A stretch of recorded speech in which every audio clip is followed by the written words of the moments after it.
World കപ്പിൽ ഇന്ത്യയുടെ ആദ്യത്തെ മത്സരം അത് നാളെയാണ്. ഇന്ത്യയും അയർലൻഡും തമ്മിലാണ് മത്സരം നടക്കുന്നത്.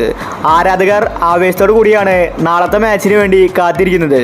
സന്നാഹ മത്സരത്തിൽ ഇന്ത്യ ജയിച്ചിട്ടുണ്ടായിരുന്നു. ഇപ്പോഴിതാ ഇന്ത്യൻ ടീമിൽ വലിയ മാറ്റങ്ങളാണ് വന്നിരിക്കുന്നത്. കോഹ്ലി ടീമിലേക്ക് തിരിച്ചെത്തി.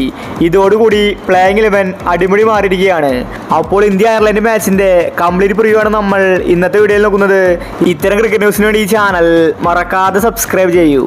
കഴിഞ്ഞ മത്സരത്തിൽ സഞ്ജുവും രോഹിത് ശർമ്മയുമാണ് ഇന്നിംഗ്സ് ഓപ്പൺ ചെയ്തത്. സഞ്ജുവിന് ഫോമാകാൻ സാധിച്ചില്ല. രോഹിത് ശർമ്മയ്ക്കും നല്ലൊരു ബാറ്റിംഗ് പുറത്തെടുക്കാൻ സാധിച്ചില്ല. എന്നാൽ ഇപ്പോൾ വീണ്ടും ഇന്ത്യൻ ടീമിൽ മാറ്റം വന്നിരിക്കുകയാണ്. വിരാട് കോഹ്ലി ടീമിലേക്ക് തിരിച്ചെത്തി. നാളത്തെ മത്സരത്തിൽ രോഹിത് ശർമ്മയും വിരാട് കോഹ്ലിയും ഇന്നിംഗ്സ് ഓപ്പൺ ചെയ്യുമെന്നാണ് റിപ്പോർട്ട്. സഞ്ജുവിനെ വൺ ഡൗണിൽ ഇറക്കാനാണ് അവരുടെ പദ്ധതി. രാജസ്ഥാന് വേണ്ടി സഞ്ജു വൺ ഡൗണിലാണ് കളിക്കാറ്. അവിടെ ഇറങ്ങിയാലാണ് സഞ്ജുവിന് ഫോമാകാൻ സാധിക്കുക. രോഹിത്തും കോഹ്ലിയും മുൻപ് ഇംഗ്ലണ്ടിനെതിരെ ഓപ്പണിംഗിൽ ഇറങ്ങിയിട്ടുണ്ട്. അന്ന് രണ്ടുപേരും തകർത്തടിച്ചു.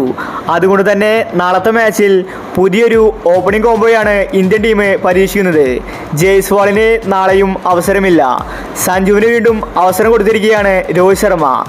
എല്ലാവരും കാത്തിരിക്കുന്നത് രോഹിത് കോഹ്ലി ഓപ്പണിങ്ങിന് വേണ്ടിയാണ്. രണ്ടുപേരും തകർത്തടിക്കുമെന്നത് ഉറപ്പാണ്. അപ്പോൾ നമുക്ക് നാളത്തെ അയർലൻഡിനെതിരെയുള്ള ഇന്ത്യയുടെ പ്ലേയിങ് 11 നോക്കാം. രോഹിത് ശർമ്മ, കോഹ്ലി, സഞ്ജു സാംസൺ, സൂര്യകുമാർ, ഋഷഭ് പന്ത്, പാണ്ഡ്യ, ജഡേജ, അക്ഷർ പട്ടേൽ, കുൽദീപ് യാദവ്, ബുംറ, സിറാജ്. ഇതാണ് ഇന്ത്യയുടെ പ്ലേയിങ് 11. ചെറിയൊരു ടീമാണ് അയർലൻഡ്. അതുകൊണ്ട് ഇന്ത്യ തന്നെ ജയിക്കുമെന്നത് ഉറപ്പാണ്.